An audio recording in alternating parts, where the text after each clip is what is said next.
What is risk? It's change in value, meaning how much your investments can go up and, more importantly, down. Risk can only be measured for 6 months because there are too many unknown factors. Every type of investment has risk. Let me explain. Someone may say, I don't want any risk. I'm putting all my money in the bank. Well, if you do that, you have inflation risk. Money in the bank makes little or no interest. So you're not keeping up with inflation, and money in the bank is actually losing its value.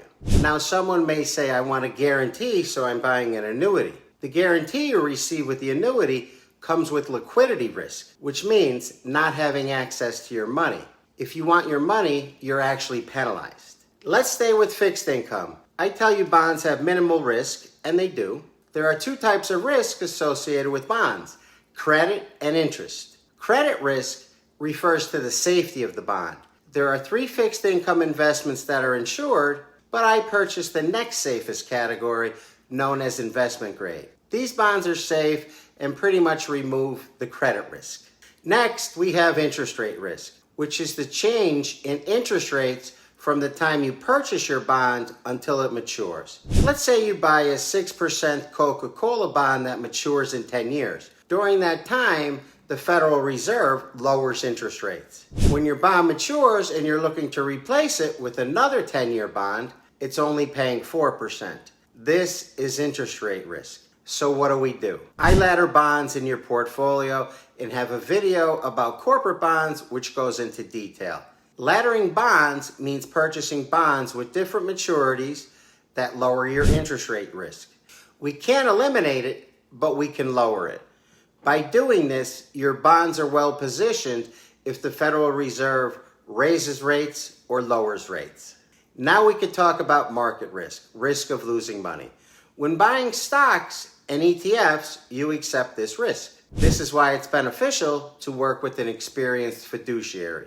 Typically, the market pulls back 12 to 14% every year and a half. It's this volatility which creates gains. Super Bowl winning coach Bruce Arians said, no risk it, no biscuit. Meaning, if you don't take any risk, you don't receive any reward. Another type of risk similar to market risk is systemic risk. This is one event affecting the entire market, like 9/11, the financial collapse of 2008, and the recent pandemic. 75% of all stocks follow the market. When making a decision to buy, the stock is actually the 3rd most important factor in your decision. You want an up market because 75% of the stocks follow the market. You want a top sector, one institutions are buying. Once you find that, you want the best stock in a top sector. We're looking for the best of the best. This helps with market risk. When purchasing equities, you may experience political risk. This is the chance of loss in your investments with political changes. As you know, I make my decisions based on the economy and the political landscape. You can't fight City Hall. When investing in international equities or emerging markets, you have currency risk, foreign government risk. These markets are less regulated than ours. I typically stay away from buying international stocks.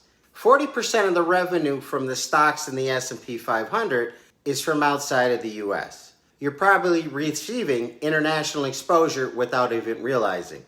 If institutions are buying and the opportunity presents itself, I will purchase an ETF that follows a foreign country's market. So how do we handle all these different types of risk? With a diversified portfolio that has 3 different asset categories: cash, bonds, and stocks. This is why it's very important for me to know how much risk you can handle and still sleep at night. I ask a series of questions to all new clients, so I have a complete grasp of your specific situation. For those of you who are still working, automatically invest regardless of the market. For those of you who are retired, understand and accept your portfolio will go up and down. There is also a risk of not achieving your goals. You can't get to second base and keep one foot on first. If you found this video helpful, please like and subscribe. Please share with your friends and associates. If you want to talk about the different types of risk, enter into your browser chatwithsac.com.